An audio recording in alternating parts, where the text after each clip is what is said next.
So I am standing right in the middle of a swarm, and it looks like it's coming out of this hive right over here in the back of the bee yard. Let's take a look and I'll show you how a swarm exits a hive. They just come pouring out of that beehive.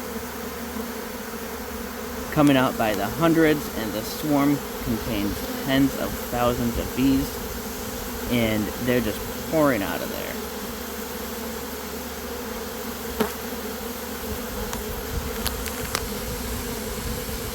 I'm going to go ahead and get my hive tool and remove this entrance reducer so that they can come out a little more freely.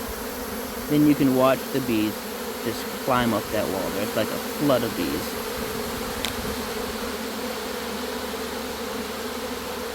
So for those of you that don't know, honeybees swarm when the hive is doing really, really well, and they decide that they can split in half to create a new colony somewhere else.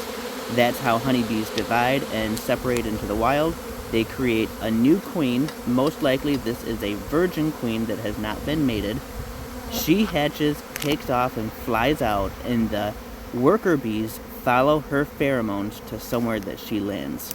Now sometimes there can be multiple queens that hatch out and take off, and in that situation you'll have more than one swarm that lands in more than one location.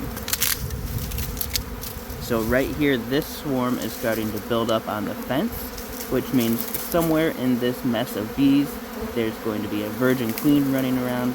They're very hard to spot, but I'm going to let them build up. I can't do a whole lot with these bees until they ball up good, and then I can start trying to get them in a box.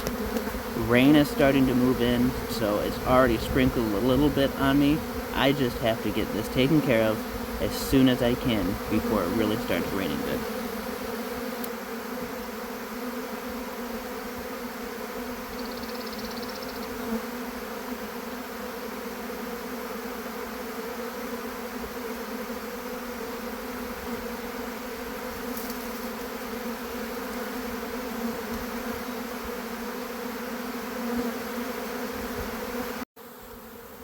These bees are really starting to ball up now on this fence.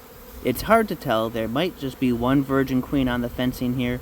There could be one on the upper level and one on the lower level. I'm gonna guess there's probably really just one. I'm going to go get a hive and a base for it, and I'm gonna try to work these bees in here just as soon as they calm down a little bit. Okay, I have a baseboard, I have an empty hive right here behind me. I've got to get moving on this and really encourage these bees to get in here because I can hear thunder off in the distance, and if it rains and these bees can't find anywhere to go overnight, it's gonna kill a bunch of them. The majority of them will still cling tight and do whatever they can to keep that queen safe and warm, but a ton of these bees will be laying there dead in the morning.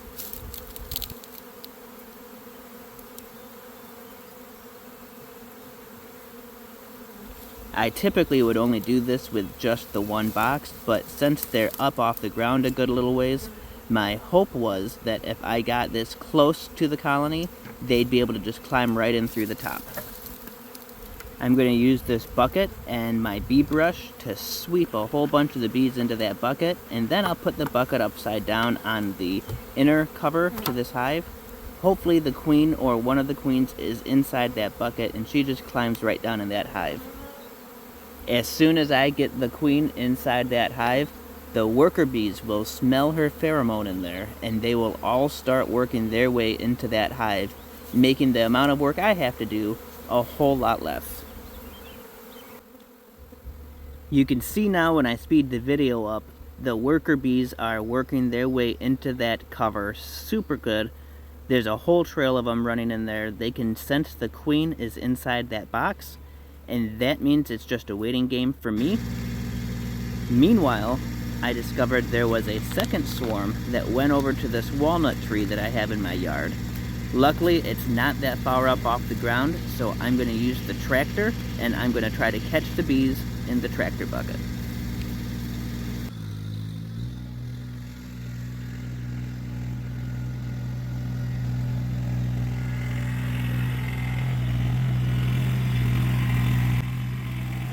I have to be careful as I raise the bucket up to the bees and not shake the branch too hard. If I do, the entire cluster of honeybees will come crashing to the ground and could totally miss the hive or the tractor bucket. And there are a lot of branches in my way, as you can see. Now back to the first swarm that I was working on.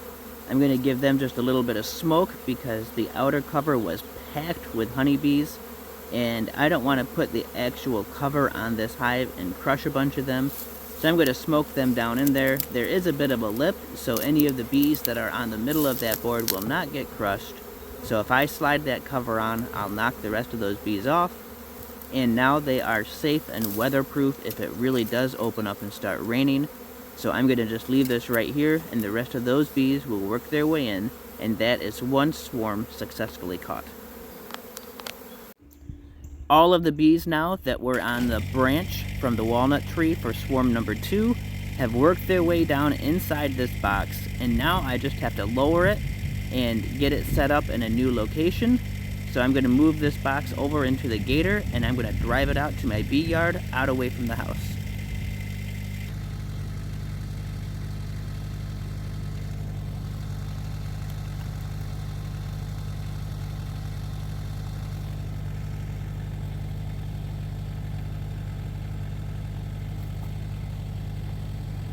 And this will be their final home location for at least the rest of this year, and who knows, they might take up a permanent residence here if they survive the winter.